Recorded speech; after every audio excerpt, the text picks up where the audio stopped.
All right, I think it is time to start. It is 10:30 a.m. in Washington, D.C.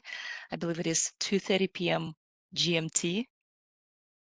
Is that correct? I think so. So yes, once again, we apologize for this mix-up with the time, but thank you so much for bearing with us. Thank you for your understanding, and thank you for staying with us. So yeah, we'll get started. And I would like to say a big welcome to everyone to this 50th GLC webinar. Today, we will be talking about women who build platforms for progress. So it is March 13th, and we continue celebrating the International Women's Day during this month. Yeah, so it's a big deal for us. Before we start, I would like also to say a big thank you to our donors, the government of Luxembourg. So the government of Luxembourg has been providing financial support to our program for many years now, and we would like to thank them for that. And of course, I would like to say many thanks to Dr. Neka Okekearu. She has been leading these discussions, gender discussions, again for a few years now. So thank you so much, Dr. Okekearu, and thank you to all the panelists who joined us today to share their experience, and of course to all the participants. We are delighted that you decided to spend this hour and a half with us and get inspired together. Again, before we begin, as always, I must remind everyone that this session is being recorded. If you decide to type questions or comments, please send them to everyone. But again, we love talking to you. So if you would like to say something, if you would like to comment, please raise your hand virtually and we would be happy to unmute you. Just a few very quick announcements before we begin. So our next webinar will be on April 3rd, and this webinar will be led by our master trainer, Adaora Ayuade. We will talk about revolutionizing leadership. Then in April, at the end of April, we will talk about localization as a strategic imperative for growing business. In May, we will get back to coaching. We already had a couple of webinars dedicated to coaching, so we will be back with this discussion. In June, we will talk about the ROI and ROE of finance training. And we have a few other webinars lined up after June, but specifically in September, we will get back to the topic of trainer transfer effectiveness. So if any of these webinars are of interest to you, please let us know. You can go to the growlearnconnect.org website, section events, and sign up. Okay. I'm not sure how many of you are already trainers, but if you would like to become a trainer, or if you would like to advance your skills as a trainer, or if you would like to get certified as a trainer, there are a couple of opportunities coming up your way. Specifically, you will be able to attend the Facilitating Learning online and in-person training that teaches both online and offline facilitation skills. And there will be a few in-person training of trainers opportunities, one in Kenya and one in Ghana. So please scan the QR codes if that's something of interest to you, or again, visit the Grow Learn Connect website. If you are an aspiring coach, there is an opportunity for you to become a coach by attending our partners coach certification program. The ICF Level 1 certification program and coaching starts in June, on June 9th. And if you're already a coach, but you would like to advance your skills as a coach, please consider joining the advanced group that starts on June 21st. There will be several conferences for learning and development professionals this year, and one of those is scheduled for November 13th and 14th. I'm not sure if Dr. Okekearu is involved in this, but I hope you will all consider joining, because during that conference, we'll be talking about transfer effectiveness. So this is what the conference is all about. And you can join this conference either in person, if you're stationed in Nigeria, or if you're joining from outside Nigeria, you can join it remotely. So please use the QR code or visit the GLC website for more information. And now it is my great pleasure to welcome back Dr. Neka Okekearu. She is an IFC Master Trainer, an IFC LPI Trainer and Assessor. She holds a PhD in Entrepreneurship, focusing on gender dynamics. And of course, there is no better person to moderate this discussion today. Dr. Okekearu has more than 25 years of experience designing and delivering transformative programs with different organizations. And today she's joined by three wonderful women who will help us lead this discussion.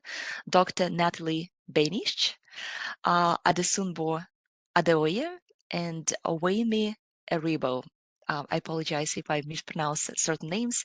And Dr. Kikiaro, I hope you will introduce all the panelists. Okay, so please enjoy the webinar today. Once again, thank you for joining. And yeah, I'll talk to you soon. Thank you very much, Anna. Thank you so much for that warm welcome. And also, basically showcasing what the Grow, Learn, and Connect community is all about. It's all about learning, connecting and learning and growing. So thank you so much, Anna. So good morning, good afternoon, good evening, wherever it is that we're logging in from, and apologies. It's because this is a global webinar that I think we have that glitch. Was it GMT, EDT, EST, NAC, whatever it is. But thank you so much for tuning in to today's conversation that we'll be focusing on women who build platforms. Like we all know, women have always been builders of businesses, of movements, of communities, and most importantly, legacies. This year's International Women's Day, the theme and the focus is on two things: accelerating action. And we deemed it fit to focus on women who have accelerated actions by the platforms that they have set up for themselves. And it is my pleasure to have two wonderful women. So apologies again. Dr. Natalie is unavoidably absent. Something just came up at the very last minute. She really wanted to be here to lend her voice, especially from the secularity perspective. So we're going to be having this conversation with Adesumba Adoye and Weni Eribo. Can you hear me? Sumbo, can you hear me? Can you wave if you can hear me? Wave if you can hear me. Fantastic. And then we have Weni Eribo. Weni, can you hear me as well? Awesome. So rather than putting up anything and reading your bio, I think the very first thing I'm going to say is that I would love for both of you to introduce yourself the way you want to be introduced and not the way those bios and resumes that we write. I know both of you personally. We have a reason for selecting you, but I want to start by just saying, I'll give you 30 seconds to do your own elevator pitch of yourself by way of introduction. And I'll start with Wemi. Wemi, can you hear? I was just saying what kind of setup, and then you called my name. So yes. Oh, wow. Okay, hello everyone. My name is Waimi Eribo. I currently serve as Director General for the Women Pioneer, Director General for the Women Chamber of Commerce, Industry, Mines and Agriculture. I see that I am a bridge for women, a bridge between what women need and the people who can provide what women need, because my focus really is around women's economic empowerment, because I believe that money in the hands of women is a tool that we can use to get to equality faster. So yes, that's me in 30 seconds. Fantastic. You see, if I'd read it out, I wouldn't have said that. I don't think that bridge would have gotten in there. So pleasure to meet you again, bridge builder, bridge connector. And then Sumbo, over to you. Your own 30 seconds. Thank you so much, Dr. Naker. Good morning, good evening, good afternoon, everyone across the globe. My name is Adesumbo Adere, and I founded the Inspiring Change Initiative in 2013.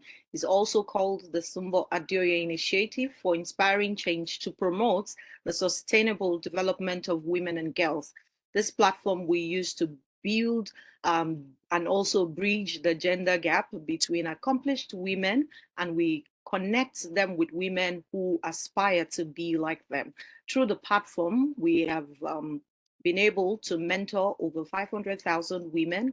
We have about 15 women directly in our 15,000 women in our network that we train, and then we empower annually through the Inspiring Change Initiative. Thank you all so much. Thank you very much. And that's another bridge builder. Okay, so I'd like to crave the indulgence of listeners today, those that are joining from wherever they are. We will have an opportunity for questions later on. And just like Anna had said, if you want to speak out, if you want to write it in the chat box, that's fine. We will call on those questions. But if you also want to speak and you put your electronic hand up, we will also unmute so you can ask directly the questions. Okay, so thank you, Sumbo. Thank you, Wemi. Both of you, we didn't have a conversation before now. I just reached out and said, look, we know what you're doing. And for us at the Enterprise Development Center, in the last 23 years, we also have seen ourselves as a platform and as the bridge that entrepreneurs can walk on to get to their destination, whatever that destination would be.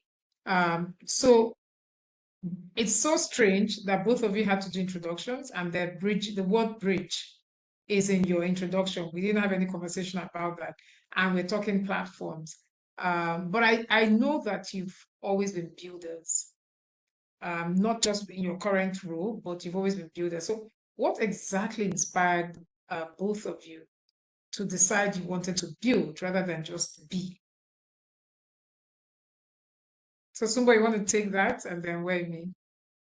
Okay, thank you so much for that question. One of the very first experience I had was to be a Goldman Sachs scholar, and I connected with EDC where I got my certificate in entrepreneurial management.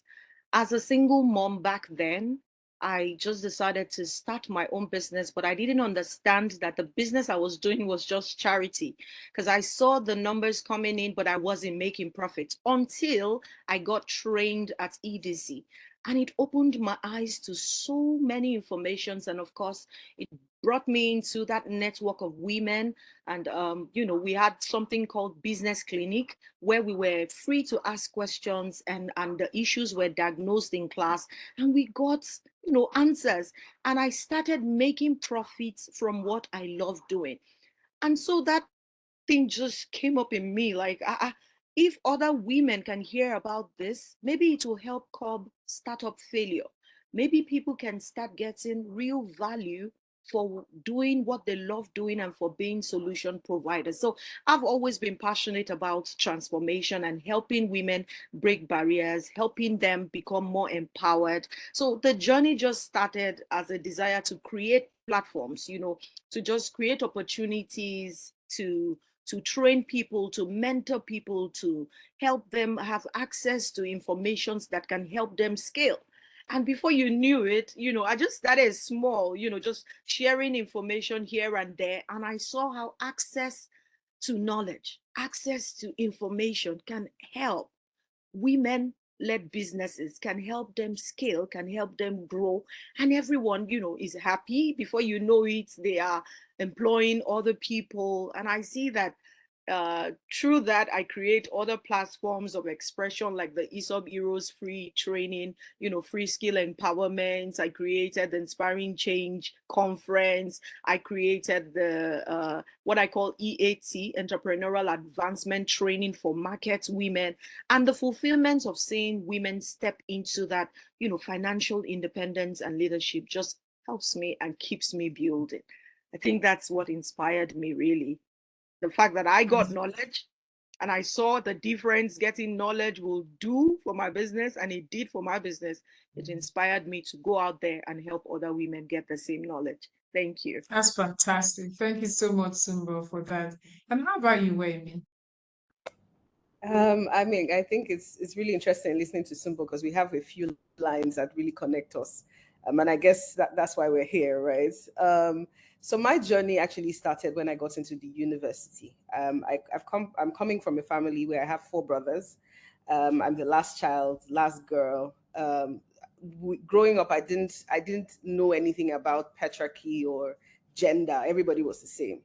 Then I got into the university and I studied geology. And so I was in a male dominated course and I studied geology in Delta State. If you're from Nigeria, you know that that's a deeply patriarchal state. And so that was really the first time, the issues around, who are you as a woman, came to fore for me. Coming out of that, I, worked in oil and gas for a couple of years. Then I got bored of being a desk geologist and I decided to do an internship with Global Rights at the time. And Global Rights is an NGO that works within mining communities. And I went into a mining community in Kogi State. And I like to say that that's the beginning of the rest of my life. And so for the first time in my life, I came across not statistics, but human beings. I came across the people behind the numbers. I came across the issues. I came across all of the problems that come out of mining communities. And I saw how women were at the brunt of it. So they're the caregivers. They are the ones who take their children to school. If you know anything about mining communities, you know that erosion is one of the issues that come out of that. So their roads are gone. They don't have roads to school, to the streams to fetch their water, to the hospital to take their children. And, their earning powers are taken away from them, because if you also walk around mining sites, you know that women are at the bottom of the pyramid. So any jobs that women do around mining sites, either maybe they're the ones cooking or they're cleaning, and all of that. Right about that time, I also decided to start a business and I went into EDC. And just like Sumbo, I realized that EDC showed me that I was running an NGO. Right. And it was really very eye-opening for me to realize that, look, it's one thing to have the passion, but it's one thing to actually understand what it means to actually run a business in a sense and make profits, right? And it also across that time, I also went through a life situation that also I realized that because I had economic power, I was able to take a better decision for myself and for my child, right? And just really across that journey, I started engaging more with women. I started having different conversations, and I realized that, okay, Wemi, you need to do something about it. It's one thing for you to come from a place of economic power, but it's one thing for you to be in a space with other people who do not have economic power and not do anything about it. And I think really that's where my journey started. I left oil and gas, came into the entrepreneurial space, and then fully into the gender space. And really that's how it's been. So I really dedicated my life in the last couple of years to really just supporting women. I'm very passionate about entrepreneurship because I believe that women can control what they do with entrepreneurship. Like I said earlier, it's really the path that I see to equality faster, because you are in control. I think one of the things that we always say is, it's one thing for a woman to have money, but it's one thing for her to have control of that money. And entrepreneurship gives control of that money, right? So really that's why I've really just dedicated my life to supporting women through entrepreneurship. And what does that mean? Capacity building, access to funding. I love money. I know what it means to have money and I know what it means to not have money, right? So I'm able to put those experiences, into the work that I do, and really just act like a bridge, like I said, to ensuring that women have economic power to do the things that they need to do for themselves, for their children, and for their communities. Fantastic. So thank you so much for that. Just listening to both of you, and luckily for me, I have been with you on your respective journeys. So I feel what you're saying because I've been there with you. And I just want us to talk a little bit now around platforms. And for both of you, what you see as a platform for progress. So this month, all the emphasis is on accelerate change. There's so much about the parity and all that. But we decided at the Enterprise Women's Center that the conversation we'll be having today really would be focusing on, rather than talking about the gaps that we have, but to showcase and spotlight things that have worked. So when you think about a platform for progress, how would you define that? What role do you think women can have in the creation of such platforms? And anybody that is ready to have a go at that question is fine.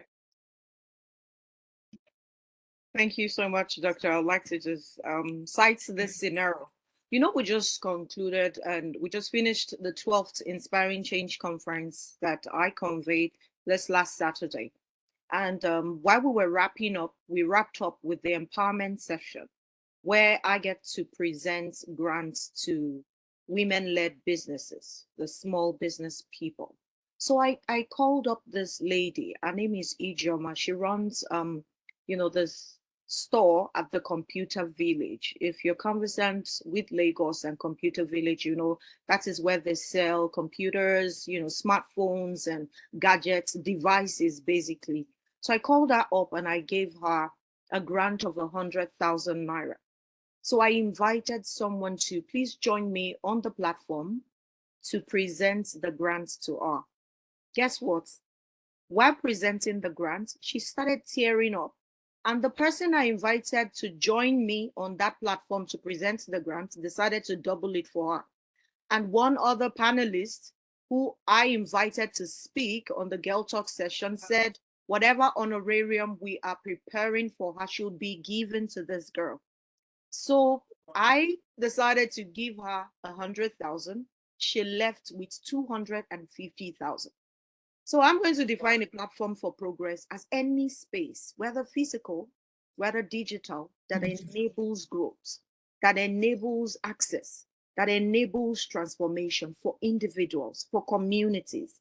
Another woman who I also empowered with 200,000 naira because she's setting up an old people's home. So when we had this interview with her to present all the things she's going to be needing, furniture, rents, generating sets, everything was running into several millions. And I felt, okay, I'm going to give you a seed to start. Because I brought her up on that platform and presented her with 200,000 naira, someone reached out and said, I will double it. She told me that because I mentioned that we were going to raise funds for her, people were calling her to ask for her account number. As at yesterday, wow, she told me, tearing up, telling me how much people have sent to her, 10,000 naira, 20,000 naira, 100,000 naira. And even I, who started it, how of what platforms can do to help an entire ecosystem, in all fairness. It uplifts not only people, but even their families, their businesses. It creates opportunities. Ijoma reached out to me yesterday in the evening and said, I saw Mr. Izo. He just came into Computer Village. I shouted, hello, Mr. Izo. And he saw my store. He was excited. Guess what? Where did they meet? At the Inspiring Change Conference. So platforms, whether virtual or physical, is any space that enables growth, access, and transformation. Thank you. Fantastic. I've written that down. Growth, access, and I put progress. Transformation. Yes. And transformation. Fantastic. Thank you. That was very powerful. Wayme, for you, how would you define platform for progress? Abby, and what role do women play in building such platforms? So maybe you want to take the angle that women can play in building such platforms. Sumbo, well done, great job. I think just to add a bit, to what you said, is really that platforms created by women for women are really platforms that enable women to be seen and to be heard. That's the only thing I'd really like to add to what Sumbo has said. And I say this because also from one of the platforms that we've created, which is the Vivo Foundation, it's really been around one of the things that has really encouraged me, even in the low moments, is a sisterhood that has come out from such platforms, where you are in a space where you are not judged, you are in a space where nobody's hanging anything over your head. All of you understand that you are in the same shoes and you really just see each other, you hear each other, you have the kind of conversations that you cannot have in other spaces without any banners, societal banners being raised upon your head. So I think I just really wanted to add that in terms of, the angle, of women creating these platforms. I think it really comes from a place of inclusivity. When you've worn a shoe and you know how it pinches, and you don't want anybody else to wear those shoes in the way that you had worn them and experience the pain, experience the frustration, experience the loneliness, the sadness, it really comes from those places. It comes from a place of understanding some of the issues that women go through, and being able to speak because you've been there and not letting anybody else speak for you, right? Someone who's not been in a situation, I mean, you might have an idea of the situation, but if you haven't experienced it personally, there's only so much that you can share. There's only so much that you can know. And in designing, initiatives, or in designing support, in designing programs, in designing interventions, it comes from a place of knowing, which is why, I mean, one of the things we also learn at EDC is, if you're trying to create a product, you need to hear from your consumers. You need to hear from your customers. What do they want? What do they need? Right? You can't sit down in your store and design anything. So it really comes from a place of inclusivity. What do women want? What do we want? If, as a human being, when you speak, what kind of response do you want? When you're thinking about your children, what kind of support are you thinking about? When you're thinking about your family, when you're thinking about your business, what is available to you? And I'll give an example. When we talk about access to funding for women, right? One of the first things, if you're going to get a loan, is collateral. But in our culture, we know, and I'm very happy that these conversations are coming up a lot, but in our culture, we know that women are not necessarily, able to own land in a lot of places, right? Even when you can own land, we don't necessarily have the money to buy the land because financial literacy is low, right? So somebody who is not in this situation, who doesn't understand it, cannot make informed decisions. So for me, really, it's from that place of inclusivity, knowing that women are multifaceted, our needs are multifaceted, our desires are multifaceted, and that's what these platforms create. Because by the time you open up these platforms, you really see that the platforms are speaking to women across different sectors, across different phases of their lives, and you're able to have their voices on the table, when interventions or programs or situations, conversations are being held, and they're right there in the middle of it. So I think for me, that's what I'll say, right? It's important that women are the one who are building this platform, because they understand the journey, they understand the needs, they understand the requirements, and it's really, at the end of the day, not letting or not wanting another woman to wear a shoe that pinched you while you were in those shoes. Fantastic. So thank you so much, Wemi. And now I want to just I want you to drill down, because when you talk, you are saying it's coming from a place of inclusivity, right? And I hear you and understand that. So at EDC, we are big on inclusivity. Just because of that, we launched a handbook that focused on equitable and inclusive programming for entrepreneurship program.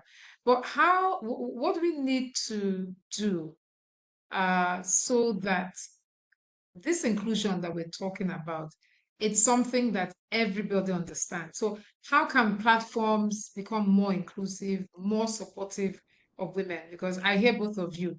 You set up these things and we can see the ripple effect, but how do we have more people doing that?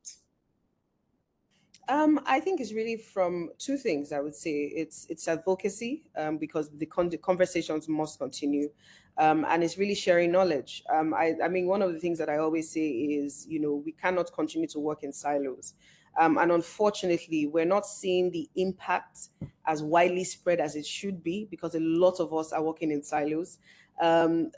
There's no reason why all of us who are working around women's economic empowerment, or women's rights and women's issues, cannot come together and have, one of the things that one idea that I really toyed around with is stakeholders actually coming together to design a strategic roadmap for women's economic empowerment, or a strategic roadmap for women's issues, right? And every organization across the entire country, and indeed across the world, whatever programs, whatever interventions, whatever initiatives you're designing are on that roadmap. So we're going towards the same place, because it feels like everybody's we're doing so much, everybody's doing so much, but it feels like we continue to do this in silos, and that, like I said, we're not seeing that ripple as quickly as it should be. So I think for me, it's really, how do we want to continue this advocacy with one voice, and continue in such a way where we're all able to really just work together and put a clear roadmap and a clear pathway,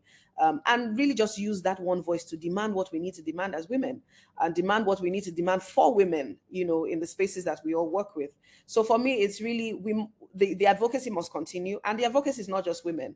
And I think one of the things that I'm really beginning to see in this IWD month that we're in, and it's a crazy month, but it's just that we have too many, I won't say too many, but we need to bring in more men because we need them as allies, right? Because we find that we're beginning to have really empowered women, women who know their rights a lot more now than before, and these men who don't even understand some of these issues, right? Knowing, helping them understand that this is not a competition, it's an allyship. It is not that one person is trying to push one person out. We're just asking for equal opportunities, at the end of the day. So for me, the advocacy is key. We need to keep having these conversations. We need to keep putting our voices on the table. We need to keep working together, to ensure that our voices are heard and that the allies that we need, because, I've had conversations with quite a number of men, and the ones that understand the issues, they understand it. They really understand it. I'll share an example. We had a program earlier today, and one of the guests that spoke, is a man who is one of the presidents of one of the big associations in Nigeria. And he said, they were having this conversation about land. And he said to them, he said he was having this conversation with the men, in the community. And he said to them, he says, but you know that you all have daughters and you love your daughters very well. So imagine that when it is time and you pass and your daughters are supposed to inherit your land, somebody tells them that they cannot inherit your land. What are you going to do? He said initially the room was hot, but when he put that example, they began to calm down. And now in that community, a lot of things have changed. So when you meet men who are allies, who understand these issues, they really do. So we need them. We can't continue to work in silos. We need everybody, private sector, government, development partners. Everybody's hand must be on deck. Thank you. Fantastic. And I'm so happy that you mentioned men. And I can see that that's even that has also been dropped in the chat box. I don't know who was saying, it's good to bring them in. And the fact that you talked about silos.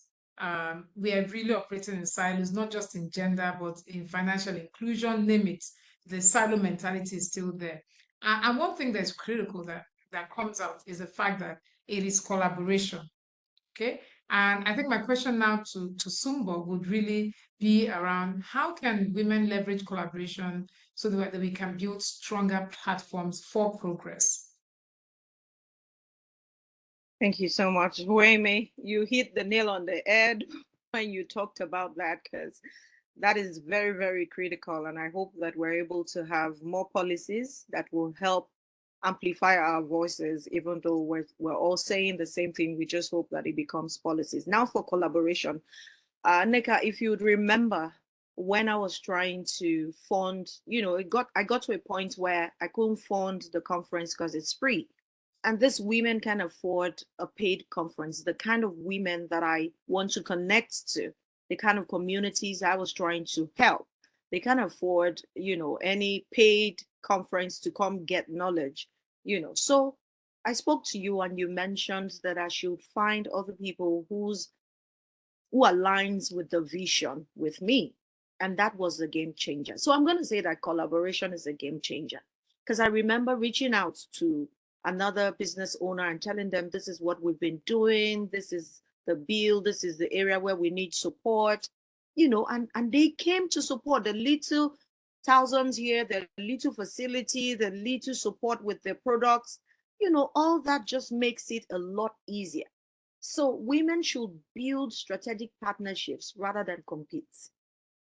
We're all doing the same thing. Everybody's doing this one, everybody is doing that one. And I've seen quite a number of women come together, to put in their collective efforts to accelerate progress. If we can continue to just come together, form partnerships, whether through co-funding, whether through, investment groups, whether supporting each other's initiative, whether through collective efforts, let's just collaborate. It is a game changer, and it will help us get to where we want to get to faster than doing it alone. Thank you. Okay, thank you very much. So I'm taking notes of the conversations in the chat box. So I can see from our friend from Kenya, Kyushubure, is happy that Wemi talked about men and making sure that we bring them in, that they are allies.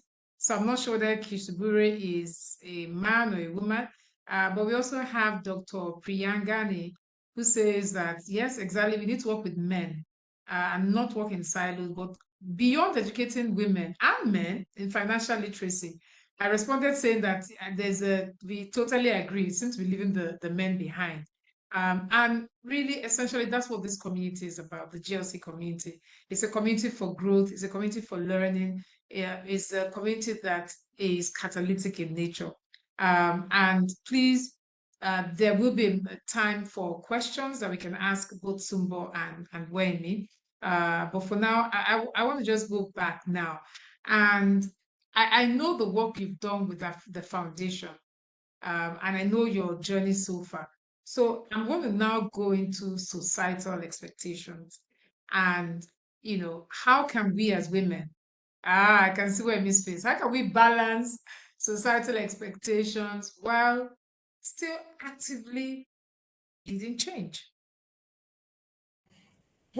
This is a very heavy question, but let me try. So, I think for me, I'm really sharing from what has helped me. I've really just learned to understand what are my glass balls and what are my rubber balls, right? What can I let go of at some point that I can pick back up? And what do I know that if I let go of will break and I may not be able to put back together? And at different times in our lives is really, it means different things. Now my daughter my daughter actually turned 13 on Saturday, so I'm about to be mom of a teenager. um she's in boarding house right now. I can do anything and go anywhere that I want to go without blinking an eyelid, right? There were times when I couldn't, and motherhood was forefront for me, right? There were times when I didn't have the liberty of taking trips or risking certain times to be away from her or being away from family. And at that time, those were my glass balls. That's not really glass ball to me right now. Glass ball to me right now is my career, right? So I think for me, it's really just understanding what is what. Society will always have an opinion, but at the end of the day, it is still you. You're the one who will retire at the end of the day and sit with the decisions that you've made. You're the one who will, at the end of the day, sit with all of the um, pressures that are coming from you. And I think another thing that I've learned on my journey really is I don't take external pressure as mine anymore. You can't call me and you need to do this now, now, now, now. No, no. I ask myself, is this going to matter tomorrow? Is this going to matter in 3 days? In 1 year? Is this really, really going to matter? And I think these are things that have really come to me by mentorship. So I won't even take the glory to say that these are things I learned on my own. I've been mentored by fantastic people, men and women, one of which is here anchoring this program.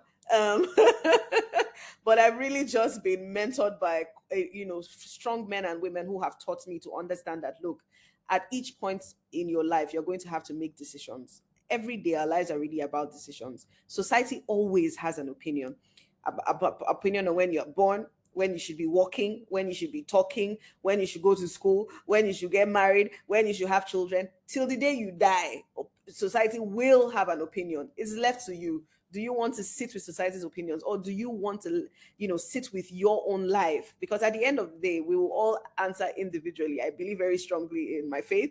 And so I know that everybody's here for a reason. Everybody has a calling upon their lives, right? So at the end of the day, how do you want to look at that? How do you want to understand what you've been here for and what you've done with all of the resources and all of the time, that God in heaven has given us? So for me, it's really about that.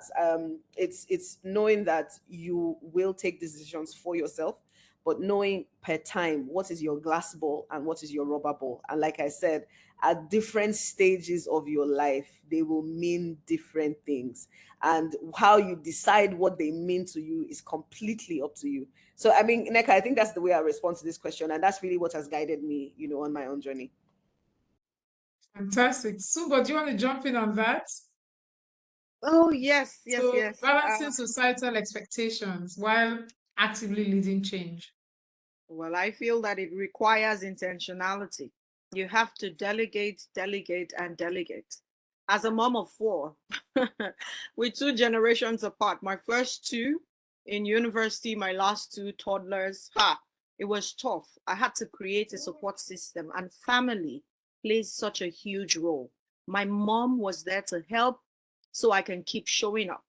Because see, societal expectation, they will tell you that, because when I had like a 10 years gap between my second and my third, it was like, oh, you don't rest enough, you are not at home enough, that's why you're not conceiving. There's always something. So when you now sit at home doing nothing, it's the same society that will also pressure you. What did you do with your life? How come for the past 5 years you have not achieved anything? How many explanations would you make? So you must delegate what you can delegate and prioritize what cannot be delegated. There are certain things that cannot be delegated, which also includes your rest. So retreat when you need to, so you can keep showing up.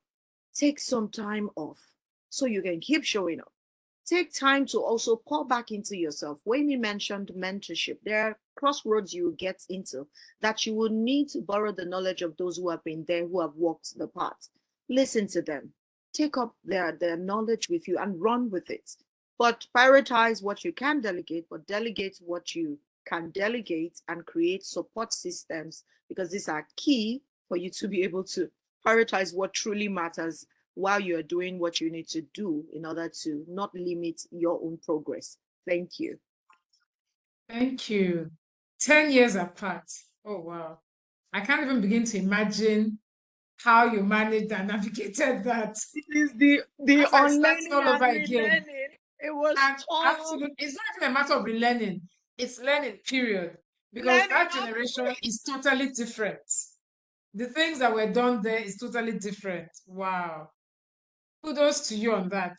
Okay. And I think, the next question sort of is apt, because we're talking about women, childbearing and all that. So if people that are listening, people that have asked, when they saw the flyer that went out, when we talked about platform, more often than not, the younger generation, younger women always say that they don't have enough of this, they don't have enough of that. So what they say is that the older women that started for them had the privilege of having mothers who didn't work. So they always had their mothers there. Or they would say, oh, the older generation, when you started out, the housekeeping community was slightly sane. Now it's tough to get a good housekeeper. So for young people, younger ladies who are looking to build a platform for progress, what kind of advice would you give them?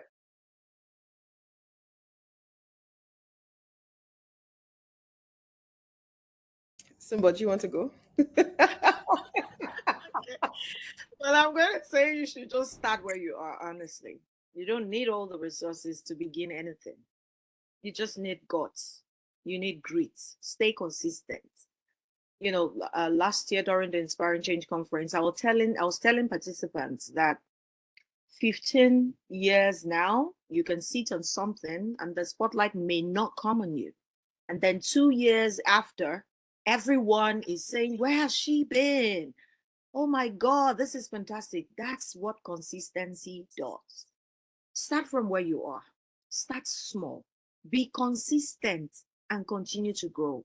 Whatever it is you want, wherever it is you want to get to, if you are consistent, if you're courageous, you will get there. Even if you're crawling, whatever resources you feel you lack now, while you don't stop, while you keep working, you will get there. I usually will cite the scenario of a mother hen. A mother hen does not have access to scanning machine to see our eggs when she lays her eggs, but she sits on it long enough till it becomes, till it starts to arch. And then it is after it starts to arch, she sees that, oh, this thing can actually become a chick, a living chick. Right now, you may not even know what you're doing. You may just feel like, oh, you're not getting enough support. You just continue to start. People that will support you will find you on that journey. Last year, Wema Bank gave me an award, the E for She award. And I'm like, oh, Wema Bank, how did they know about the Inspiring Change Initiative? People are seeing it. They are watching you. They may not give you the accolades today. Make sure your motive is right. Keep building. Just be consistent. And you are going to need a lot of resilience on that journey because it's not easy. It's going to be very rocky, but please stay resilient and build relationships so Thank God for Dr. Neka. Thank God for EDC. Build relationships on this. Let me not even say too much. I think those are just the keywords. Start where you are, build relationships, and stay resilient. Thank you. Thank you, thank you, thank you for that. Wayme, the younger I women mean, I that feel feel like that we had it all, that as we're I feel starting. I feel like Simba is in my head because I was really just going to say start with where you are. And for me, I had a full-time working mother who retired just a couple of years ago. I think I'm doing everything I'm doing now because I saw my mother doing that, full civil servants to the core. My father the same, so there was no, I mean, they tried their best to be home. I know that my parents were home as much as possible, but I didn't grow up in a home where my mom was there 247, in a sense. So I mean, I really just piggyback on what Simbo has said. Start with where you are. And it's true, as you do, it gets better. As you do, you find allies. As you do, you find partners. As you do, you find support. As you do, you become more resilient. As you do, you become better at what you're doing. And I'll give an example. When Wevo Foundation started, it was really supposed to be access to finance for women because, like I said, I like money. So my own was, how do I go in and be that bridge to bring money to single mothers, because it's hard, right, for even two couple families, and then imagine just one woman who's having to do this by herself. But when the conversation started, I realized that money is important too, but it's not the most important thing, because the mindsets, the societal stigma, the stereotyping, the judgment, and we've evolved so many times. In fact, last year or beginning of this year, we've evolved again now towards into really focusing on more policy conversations that can support single mothers. So as you do, you get better. You can't sit in one place. You're never going to have everything that you want. You're never going to have all of the resources that you want. For so long, Weaver was personal. In fact, at a point, I had to resign from my job to be able to actually set Wevo up, and then I went back into paid employment, because I knew that if I was going to set up something that would have the kind of impact that I wanted it to have, I needed to give it my full attention at the time. I didn't have all the resources.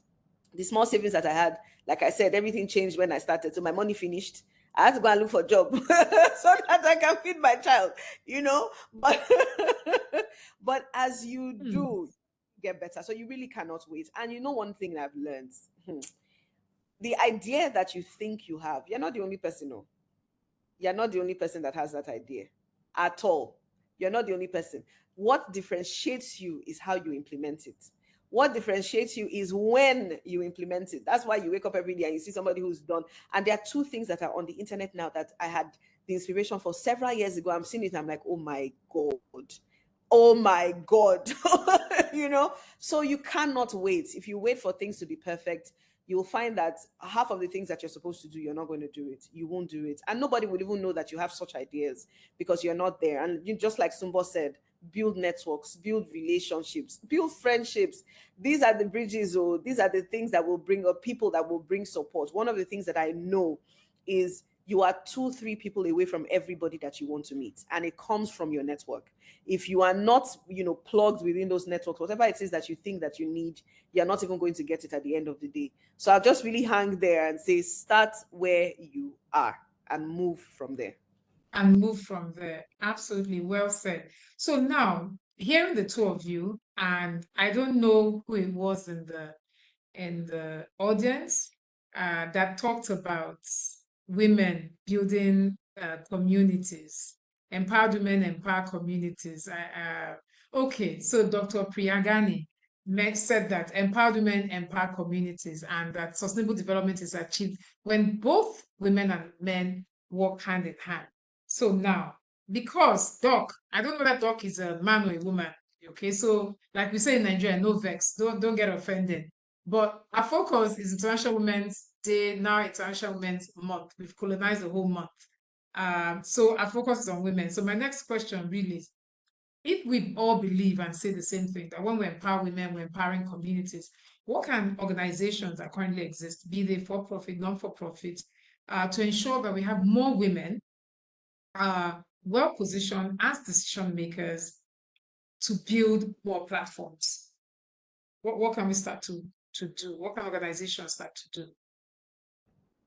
I think for me, and I'm jumping on this quickly because I was in this conversation yesterday, and we had this conversation, and someone in the I won't say the gender, but somebody said, this quota system, I don't think we need it, and I think that we need it.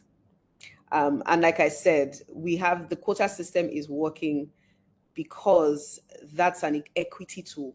And I explained, we need equity to be able to get to equality, right? And so organizations can start with that.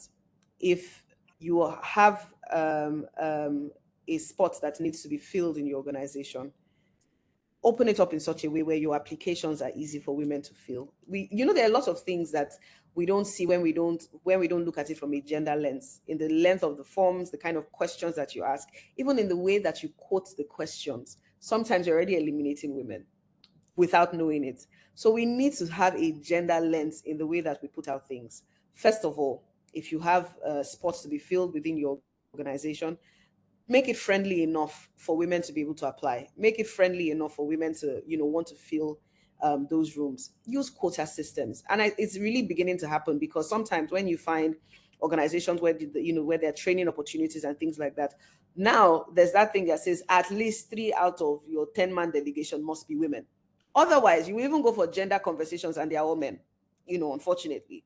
So that quota system for me, I think I really want to just hang there. So I'll give Sumbo, I'm sure Sumbo has like 10 other ideas, but I just want to hang on.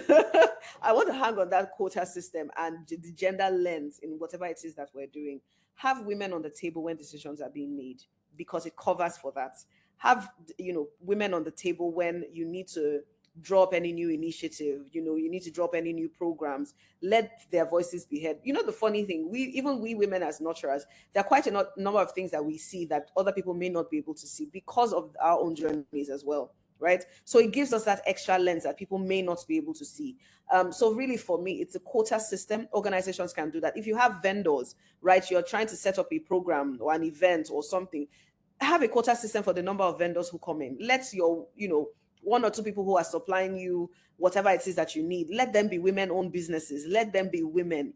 If I want to borrow Sumbo's word, if you're not intentional about bringing women into these spaces, you'll miss it, because it's very easy to miss. It's actually very easy to miss. So you must be very intentional about, those things. So for me, it will really be two things. How do you implement quota systems in whatever it is you're doing as an organization? And how do you want to use a gender lens to look into your, programs, initiatives, projects, whatever it is that you're really designing or engaging in as an organization? Right. Thank you very much. Quota system. And for those of us that are joining that are not Nigerians, that's something that we have in Nigeria, starting from all the way from education, whereby there's a quota system because there's some areas that are disadvantaged one way or the other. So that runs through all the way from education right down to civil service. So when we're saying that that's something that we can look at if we intend to have more women positioned as decision makers. Okay, Sumbo, your thoughts? Well, I just will speak to women in governance, those who are there right now. I think we should have a succession plan to make sure that the next person coming after you is a woman, because the gap is so wide. And I'm wondering, if you lose that seat to a man, the gap becomes wider. So let's create mentorship.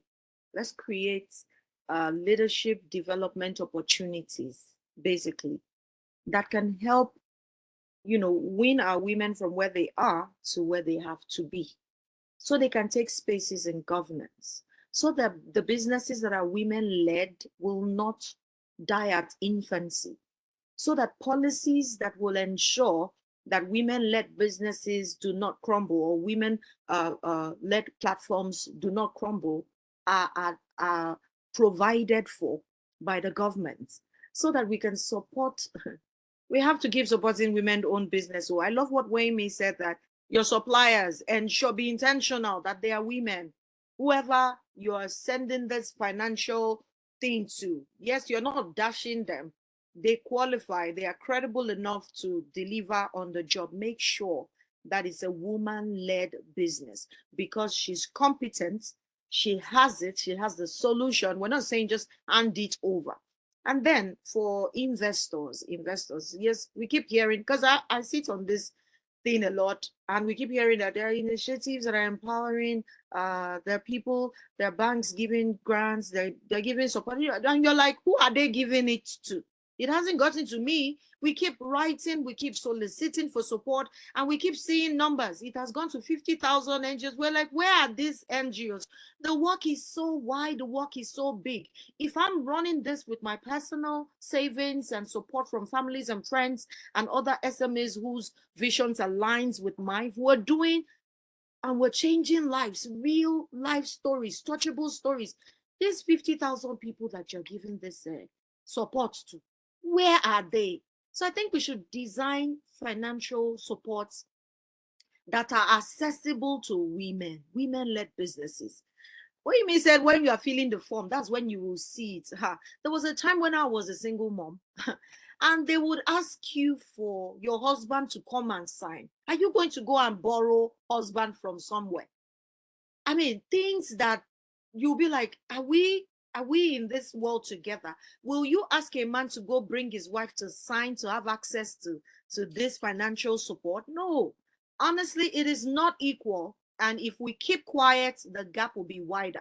Women who sit in leadership positions should design a succession plan, start mentoring young women now so that they too can know the onion so much that they will not miss that seat.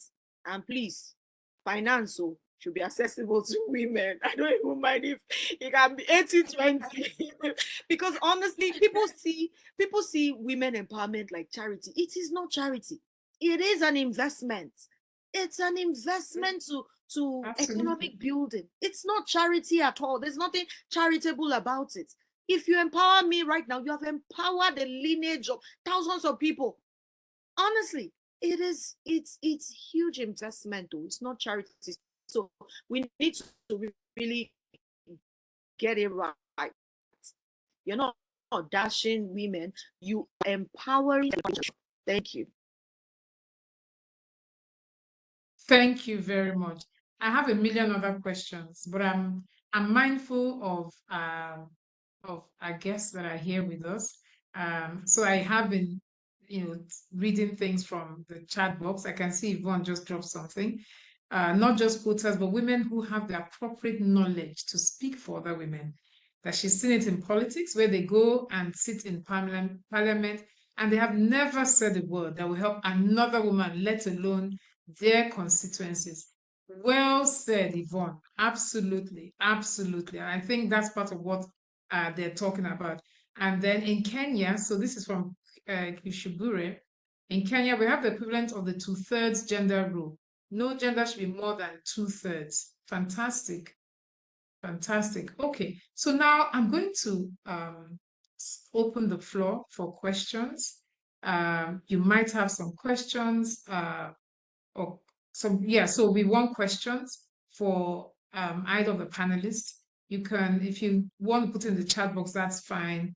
If you want to ask directly or make a contribution, but I want to crave your indulgence to please apply the principle of brevity and just go straight to the point. So this would be a good time to put our electronic hands up. And between myself, Julia, and Anna, we will unmute so that you can speak. Okay. So Anna, are you handling that bit? Yes, yeah, Nick, I'm Okay, monitoring okay, the so, situation. okay, thank you. So if you have any questions, if not, me, I have a lot of questions for them because I also have a community and a lot of these responses would help my community. Comments, questions, contributions for either Sumbo or Weimi. Okay. Any comments, any hands up, Anna? Or I don't question see in the any. chat? Okay. Yeah, I don't Okay. see. So while they're probably articulating what it is that they would like to ask, so I want to now go into mentoring and support. And I want to hear from both of you. So Sumba, I know in your own introduction, you actually did start to say what you're doing to support women. But I wanted to just say a bit more. And then, well, the same thing for you. So this is the first ever Women Chamber of Commerce in the Federal Republic of Nigeria.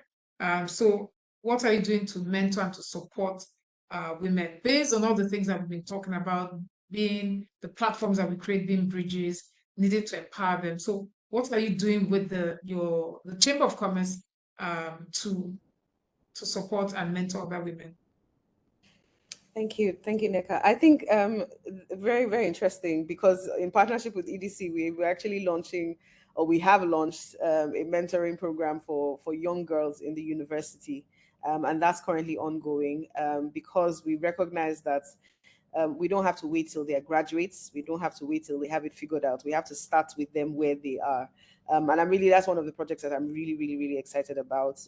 So these girls will go through, capacity building that is being provided by the Transforming Nigerian Youth Program. And then they'll come out of that, they'll have pitch competitions. We'll then connect them with, internships with women-owned businesses, across the different locations, where they are, so that they can get hands-on experiences from these businesses. Another thing that we're doing, which is we're launching next month, is, what we've called the 555 mentorship system, where we are working with 5 sectors, 5 mentors, 5 women per mentor. This has really come out from some of the conversations that we've had, especially in the mining sector. So we have a lot of women who are interested in mining, but don't know where to start, right? So this is really designed especially for them to be able to bring them more into the mining space and really just connect them with people who are already in that space to ensure that they have all of the knowledge, the tools, and the resources, that they need to be able to run thriving businesses, in that space. For the Chamber of Commerce, we're also working very closely with GIZ. GIZ is creating a more national platform for mentorship. And we're working with them to really just design that and ensure that, our voices are on the table. We're supporting with our own tools, our own skills, our own resources, and using that to create a community of mentorship programs across, the entire country. For even our own mentorship program, what we're trying to do is we cannot play in fields where we don't have experience. So we're not leaving the men out of the mentorship program. We're designing it in such a way where we also have men who are contributing to these spaces and giving us the tools and resources and knowledge that women-owned businesses need, especially around exports, to be able to thrive. We also have something that we're working on, which should launch very soon, in partnership with Nexim Bank, which is the Nigerian Export-Import Bank, really just focused on women in trade, women in exports, really, or women who are interested in exports. So it's women who may already have started exports, maybe informally or on a low scale, but are interested in, increasing this. We're working with the Nigerian Import-Export Bank to be able to do that and expand, what the capacities of what they're already doing. And the Nexim Bank has been really gracious to say to us that, when these women are selected, they will also connect them to their own customers who are already doing really well within the export. So at the Chamber of Commerce, mentorship is at the heart of what we're doing, because we understand that to be able to put women in the forefront of trade, we need them to be in the spaces where trade is actually happening. And so we're doing that. We also have a project that is ongoing, which is a mentorship program with the ECOWAS, where we really just help them to design what that looks like for women traders and connect them with members of our chamber who are active in trade across certain sectors. So we have quite a number of mentorship opportunities or mentorship programs that are ongoing because we recognize the need for handholding for women as they grow and expand the businesses that they are currently doing. Wow. So I want to crave your indulgence, Wemi. Can you just, I don't know, that's so much that you're doing. I'm assuming that this is all on your website or your social media handles. If you could just drop that for us in the chat box so that um, those of us that are listening from across the globe that want to get more information, that they can. That's a whole lot, from the young girls all the way to those in trade across the African corridors. Okay. And so, Sumbo, share what you're doing by way of support, even though everything that you're doing started from the perspective of wearing a cap for support and mentoring. But if you wanted to just say anything else on that. Okay, thank you so much, Doctor. Uh, we we have quite a number of programs that we do. The one I want to talk about is the Mentor Meets Mentee. It's a platform where we set for educating the girl child deliberately. And we do this by way of going on a school tour where we go there to tell them about the future forward careers, careers that are not meant for boys alone. We open up their eyes, their minds to the possibility of becoming the boss, becoming the CEO, becoming, whatever it is that they want to be, whether be it a surgeon, a pilot, whatever, so we go there and we go with professionals to go speak to them so that they can have a view of what their future can look like. So we're really committed to educating the girl child and helping them become all that they are destined to be. Another one that we do, apart from the Mentor Meets Mentee and the school tour, is the entrepreneurial advancement training for market women. The last one we did, we went to 4 markets in Agege where we sat with the Iyaloja. Iyaloja is like the boss for the markets, We sat with her, explained to her that we would like to empower our women. So she gathered them in their thousands and we were able to speak to them, to empower them to become even more independent and to not just be burdens to their children or their spouses. So we told them we usually would just sit down, sometimes dramatize, sometimes when we speak, they have to interpret, so that this market women can understand. And you would agree with me that going to the market to train them, you don't have all the time because they depend on people who walk into the market to buy from them. So they can't leave their stall to come get knowledge. So we have to be fast about it. We have to, demonstrate as much as possible, get their details, go back to them, and then try to give them the tools they need. And on this journey, I've realized that these market women don't need too many things. They don't need laptops. They just need, like one woman that she's been selling vegetables all her life. Like I grew up knowing her selling vegetables. And her skin has become so terrible just because she doesn't have an umbrella. She just sells there in the market, whether it's sunny, whether it's raining. When it's raining, she uses something to just cover the vegetables that do not need water. And the ones that need water stays there in the rain. All these things. So what we did was I partnered with JB Furnitures. She's also an alumna of EDC, in order to make her a kiosk where she can actually get shelter whenever it's sunny and rainy. And then we distribute umbrellas to all these market women. Some of them just need little bowls to display their tomatoes, their pepper. They don't need too many things. And with little funding, they're able to just be happy. And then we also show them ways to sell faster, get contact of people who work in corporate and they can't come to the market because the time they close, the market will soon be shutting down. Get these tomatoes to them in the office. We tell them all kinds of things to just ensure that they get the best and get value for the solutions that they're bringing. And of course, the conference, which everybody knows, the Inspiring Change Conference, that we use to bridge gender gap by ensuring that we bring power women who are doing so well in their industry, connect with people that aspire to be like them. On that conference, these women talk about how they lose, how they choose. They talk about their struggles. They let you know that, yes, it's not easy, but I'm able to do it because of X, Y, Z. And so the Inspiring Change Conference is annual and it's life transforming. It's born out of my urge to impact knowledge and educate women, to inspire boldness, to change the status quo. Honestly, I can go on and on, but all of these details are available on our website, www.inspiringchangeng.org. There you'll find everything that we'll do. And you can follow me on social media at Sumbo Adioye. Thank you. Thank you very much. I'll crave your indulgence to just quickly write that down as well. So there are questions. There's one from Kieshuburi, and it's how does one build an influential network in high levels of government? So when you're the closest to government, being the Women Chamber of Commerce, you're whining and dining with them. is see, think about it as courting, think about it as a relationship, right?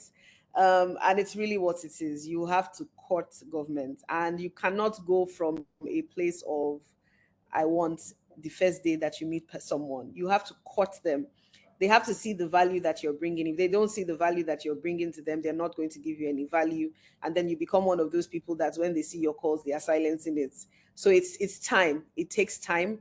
Relationships take time. And I think this is one of the conversations that really comes off from, all of this networking. You are going to events and you want to meet everybody. You're going to events and you're giving every single person your card, but you're not having conversations where they remember you. But they literally just see your card in their hands and they're like, oh, I don't remember who this person is. So building high level networks and high level relationships actually takes intentionality and it takes time. You need to come from a place of value. They must see you. You cannot go from I don't know how else to explain it, but you must come from a place of value from what you can give, value from the work that you're doing and how your work can improve the work that they're doing. Government never wants to be bad. They never want to be seen as the bad guys. So even in the way that you frame, some of the things that you're asking them to do is wisdom. At the end of the day, you really want them to do certain things for you and your organization or for the women that you speak for, but you're not necessarily going there to fight them. You're going there to make friends with them in such a way that they see you as a partner, right? To amplify the work that they're doing. So I think for us, really, that's the way that we've been able to build a relationship with government and with the diplomatic corps. It's really, we can be enablers, we can be enhancers of the work that you're doing. And if you work with us, we'll be able to, improve or increase the impact that you really want to have on ground. So it really comes from that place. And please cut them randomly. How are you? Just checking in on you. Those kind of conversations. You never know when it's going to, So you're open top the of doors mind. for you. Yeah, exactly. But it's important to be there, and really just have that courtship relationship with them. Fantastic. Thank you so much. So I'm going to ask Sumbo the next question. So Neka asked a question. So she's saying someone that has no money or means of income and wants to start, how does she start? I think this came out as a result of we saying, oh, start from where you are. Thank you so much. 99% of the time, we all just think we need money. But I think what you need is fire. How passionate are you about this cause? If you're really, really passionate, it's just like you opening your social media for the very first time. You start, when you open it, nobody's following you, nobody likes your posts. It's just 0, 0, 0. 0 following, 0 followers, 0 this. Then you start by following people. You start by putting out content. You start by putting comments on other people's content. Comments that it's like you throw a net in the pool and it can catch you something. Put comments that will attract people to come find out who you are. And before you know it, your 0, 0 goes to 0, 0, 1. Before you know it, it goes to 1, 0, 1. Before you know it goes to 1, 1, 1. And that is how you build. I don't think money is what you need first. What you need is the right motive, the right desire. If you continue in that desire, you continue to show up, you continue to do what you can do with what you have currently, you will find someone who likes what you're doing and they will join forces with you. Then you realize that it's not just you. And then you continue to show up, you continue to tell other people what you are capable of doing. And then you leave them time to see what you are able to do. Now, success has so many relatives. Once you can pull through, before you know, everybody wants to identify with you. Many people that you see today that are celebrated once started alone without money. I started as a single mom. It was on that journey that I found my own helpmate, right? And today I have a lineage of people who support and love what we do at ESOP Heroes and of course at the Inspiring Change Initiative. So please do not put your focus on money. If you put your focus only on money, you will not start.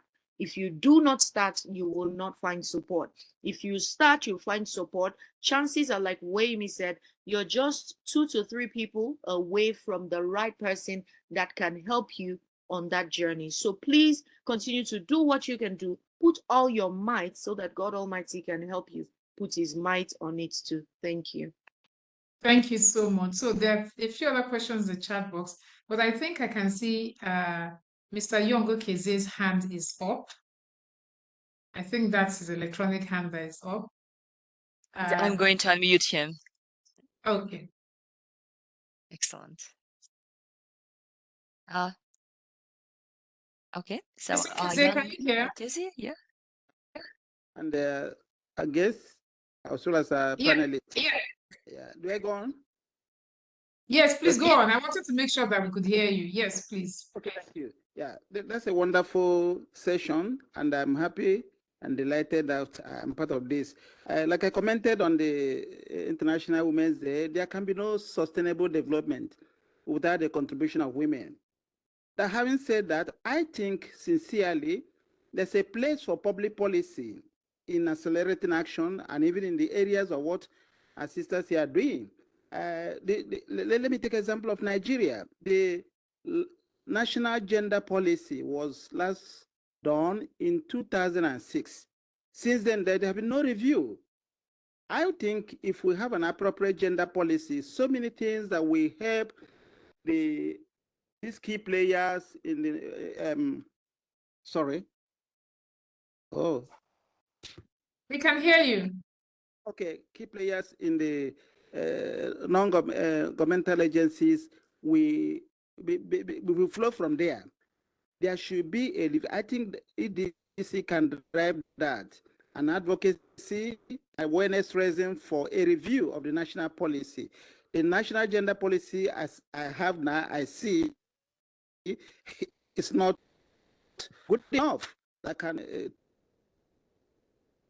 women and the inhibitions they have. Having said that too, I also want to encourage that these existing programs, there should be some inclusivity, which you have already mentioned. And I'm looking at the area of not having urban bias. Most of our programs, interventions are urban, the bend is urban bias. The rural people down there, the riverine areas, those in difficult terrains, or those in conflict areas, they are forgotten. So something must be done also to bring them along. Otherwise, those women will be there, just no one looking at them. So it is important we look at these things. These are just my thoughts concerning this program. Thank you. Thank you very much, Mr. Keze. And we'll reach out to you. I think Phil is on this webinar, so we can just take that conversation. You are right, 20-year-old policy. It's a conversation that we can start. It's a movement we can drive. Thank you so much for that. So Anna, I don't know if there's any other hand that is up, but there are questions.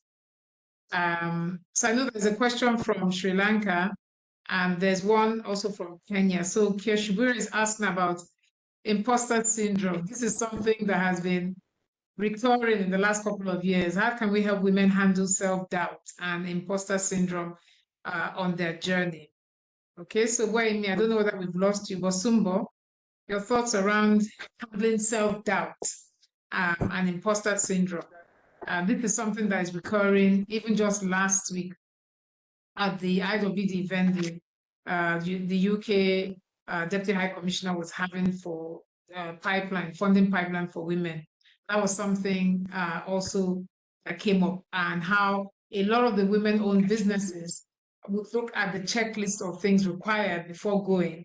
And if there are 10 things on the checklist, if they can tick off 8, they don't even go because they feel, well, I don't have the other 2.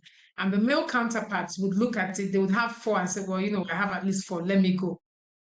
So it's an issue, really. And thank you very much for spotlighting that, Kioshiburi.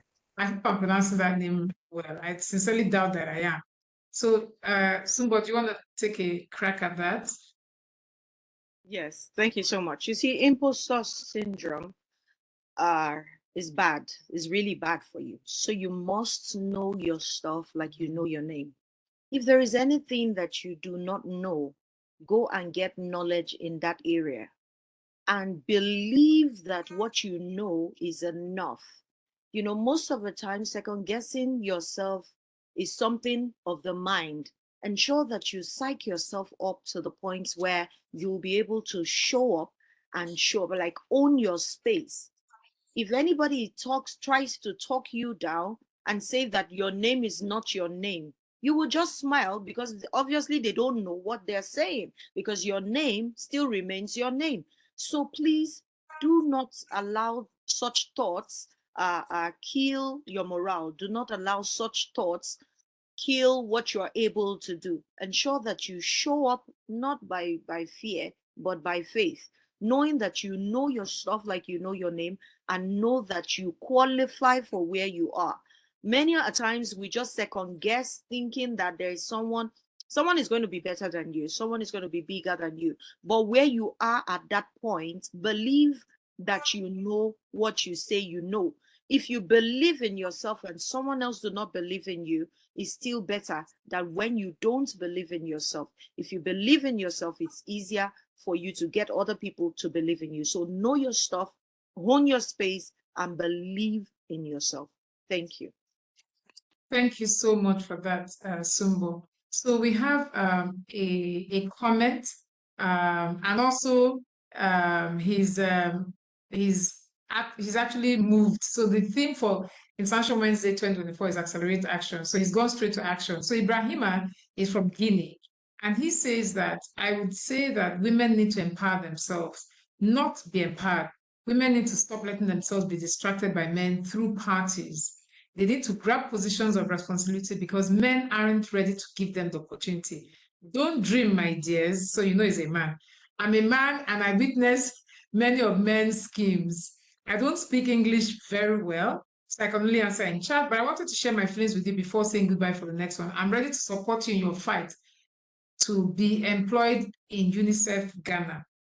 So, Ibrahima, we will take your contact for those that will take you up on that offer and are ready to relocate to Guinea if you're in Nigeria. So, so there's a question: what innovative strategies have you used to create or scale platforms that drive change? Innovative strategies that you have used. Waimi, are you still there? I can see two devices. Can you hear me? Yeah, we can. Probably the internet is acting up. Yeah, so there's a question here around innovative. Yeah, I know. Yeah. Oh dear. No. Because I'm listening to everything. Can you hear me? Hello? Okay. Can hear you now. I can hear you now. Okay, so we're just talking about in terms of innovative strategies to scale the platforms so you can drive more change. And then so there are two questions, and there's another one from Dr. Priyegani, which is how do we motivate women who have failed several times in their entrepreneurial journey? What advice do we have for them? Oh, we can't hear Wemi too well. Wemi, you want to drop it in the chat box? I'm sure you're in Abuja. Abuja network can do that to you.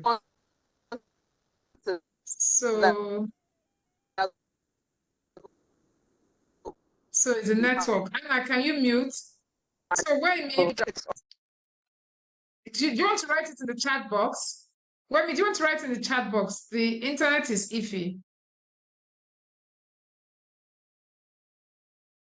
Okay, so while we're getting back to Wemi, Sumbo, do you want to take a crack at that? How do you motivate women who have failed several times on their entrepreneurial journey? What kind of advice do you have for them? Okay. I mean, failure is not a bad thing. It just shows you how not to do it the next time. So if you feel that you are failing and it's recurrent, go get mentorship. Find out those who are excelling in it and submit to their tutelage. Ask questions. When they give you solutions, try it, okay?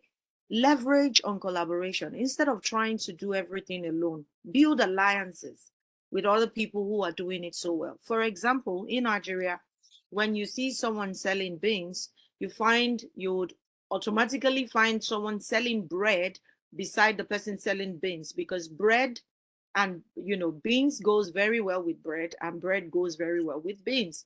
That's one collaboration. And for everyone who buys the beans, chances are they will buy the bread.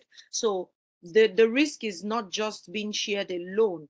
When you go in collaboration with someone who is doing something close to what you're doing, and both of you are doing it together, or you're doing something that complements what another person is doing, chances are when they sell, you also sell. When they make progress, you also make progress. So build alliances, and try as much as possible to get mentorship. Whatever it is that your experiences are right now, chances are they have experienced it in the past, and they will tell you how well to do it better. They will also help you grow faster, because they have access to networks that you may not know about. And also another way with which you can also succeed on entrepreneurial journey is get into the association of your industry. Now, as an events planner, we have an association, and I realized that joining that association opens me up to know the current fees that we are expected to charge. If you don't join associations, you probably be shortchanging yourself. You won't know what is applicable in your industry if you're not researching and if you're not vast enough. But when you join association, you have a community of people who would, by shared influence, carry you along. You would also get access to informations that would help you scale and build. And I pray that you would stop failing, but instead you fail forward. Thank you. Thank you so much. And the very last question from the audience: if you were to advise young women on accelerating success, what would that look like? And Sumbo, if you sorry, if you can hear us, you can actually also just drop it in the chat box. We realize that you're having internet challenge. Okay. So yes, Sumbo, go ahead. Well, I use my social media and online communities to amplify my reach. I say it in text, I say it in words, I say it in action.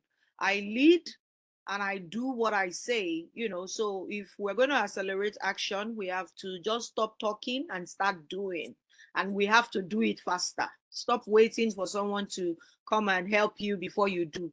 Start doing it now. If we continue to do what we can do while we're doing it, we will at least move from point A to point B. So leverage on social media, say accelerate via text, accelerate by word of mouth, lead what you are championing. You to lead the way. Don't say help women and you are not helping women in your own little way. Don't say give women spaces within you. When you are recruiting, are you also giving room for women to come and serve in your own industry? Or you are saying, no, I can't recruit a married woman because she's going to go on leave, because she's going to have a baby. I mean, I've seen several yardsticks and I'm wondering what is going on.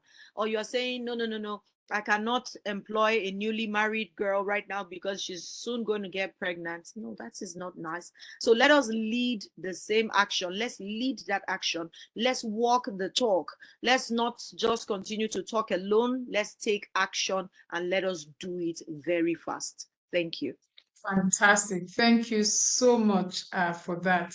And it's been a great conversation. So as we wrap up this conversation, I think it's for us all to remember that women who build, we don't just build to create businesses or to create projects or legacies. We're actually creating legacies, right? And we're creating spaces where others can rise, where these ideas can turn into impact, and where progress is not just something we think or dream about, but something that becomes real. And in trying to spool everything together, the conversation we have in the last 90 minutes, for those that know me, I learn best by acronyms or by just having something to go with. And in listening to both yourself and Wayne, for me, the word actually is prizes. So, the prize for progress. the prices we have to pay for progress. So that's PRICES. And there are 2 P's there. So the very first thing is that we're talking about progress, we're talking about platform, one thing, and we're talking about transformation. One thing that's critical is that there must be purpose. That's the P, the first P. There must be purpose. And that came out clearly. Sumbo, you kept on saying that motive. What's your motive for starting? What's your motive for doing what you're doing? What's your motive to going into that space? And Wemi also amplify that. So the purpose is critical. And then once we're sure what that purpose is, what that vision is that we want to carry out, the other P there under prizes is prioritizing. Because there's so many things that need to be done, but we need to prioritize. And for a lot of us that are women, we wear multiple hats. We're caregivers, your mothers, your spouses, so you need to prioritize and know at what point in time, which hat to wear. So you prioritize and you delegate. That would help you. And then the I is for 2 things. So the conversation we've been having is around, platforms that we build to ensure that we have enduring legacy of transformation. And intentionality now comes in. Okay, sorry, the R, is for relationship. We cannot do that without relationships that we built. The currency that we're spending to do this is relationship. And Wemi said that clearly, you're 3 people away from whoever you need to make that transformation happen for you. So that's the R. Now, the I is for intentionality. You must be deliberate. You must be intentional to ensure that this happens. And in doing all these things, for those of us that sit in boardrooms, sit at the helms of affairs, we must wear a lens of inclusivity. And that's where the conversations around quota was coming in. But like we heard from our brothers and sisters in East Africa, we also need to be mindful. When we say quota, let's make sure that the people that deserve it, that are deserving of it, that can contribute, make meaningful contributions, get into that spot, okay? So that's intentionality. And then the C is for consistency. We must be consistent. I like to use the analogy in class when people talk about, oh, we've done this, we've done that, we haven't seen any change. And I tell people that if you realize that you've been thrown in 50 feet underground, it means that for every 4 feet you have dug coming up, you have made some progress. However, you're still underground. So if you're not consistent, you're just shy away from meeting it. And then the other C for under prices is for collaboration. Collaboration is the new currency that we have to spend. Collaboration is a word, is a C word that replaces competition. There's no more competition, it's collaboration. This journey of transformation cannot be done alone. We must collaborate. It's so interesting that Sumbo and Wemi are here. And the selection of Sumbo and Wemi didn't come because we've collaborated or done so many things before, but we have collaborated in the past. So collaboration is important. Who can you collaborate with in your space? Who are those that are ready to collaborate with you on this journey of transformation? Then the E is ecosystem. You have to look at your own ecosystem. And when we talk about ecosystem, the small subset of those that are your support tribe, who are those that are there for you, that can help you? Who are those that you're helping? Who are those that you're lifting? Who are those that are lifting you up? Okay? And then the S, because it's prices, start from where we are. We always think we need to have $1 billion, have 50 staff and all that. Doesn't matter. Wherever you find yourself, whatever it is you want to do, that change you want to see, start from where you are. And then the last S is that we'll be doing a disservice to ourselves if after all the conversation, after all the work we've done, when we look back or we look beside us, we don't have people there to continue the work. And that last S is succession. What are the succession strategies that we have in place to ensure that we will have sustained and sustainable transformation taking place? So whether you're building a company, a movement, or a future, we want to encourage you from the GLC community to keep building boldly. because whether we like it or not, the world needs us so that we can create what we're creating. Thank you so much for being part of this conversation. My name is Okekearu. I represent the Enterprise Women Center, Pan Atlantic University, and my call to you is let's go out there and build something extraordinary like these two wonderful ladies. Thank you, thank you, thank you. Anna, back to you. Well, I just wanted to once again thank everyone, thank all the participants for your contributions. I have been reading them in chats, and I was just amazed by your thoughtful contributions, comments, experience. So thank you so much for sharing it with us. Thank you, Dr. Neka Okekearu, for leading this discussion. And of course, Sunbo and Wainmi, again, thank you for joining us, and a big welcome to the Grow and Connect family. We truly appreciate you and we applaud you. You are phenomenal. So to finish today's webinar, I just put in chat the link to the SurveyMonkey. We would appreciate your thoughts, your comments. I mean, you already provided lots of thoughts in chat, which is wonderful, but please also fill in this quick questionnaire on SurveyMonkey. Let us know how today's conversation went for you, and we will look forward to seeing you during our future webinars. And since we were talking about gender, I really have to remind everyone, especially if you're working in the learning and development space, that the Grow and Connect program has some wonderful resources. And I'm going to put a link in chat, has some wonderful resources about how to boost women's participation in education, how to build the capacity of women, like what are the big and small steps that you can take if you're a learning and development professional. So please take a look at this supplement. I just put it in chat, and I hope it will be helpful.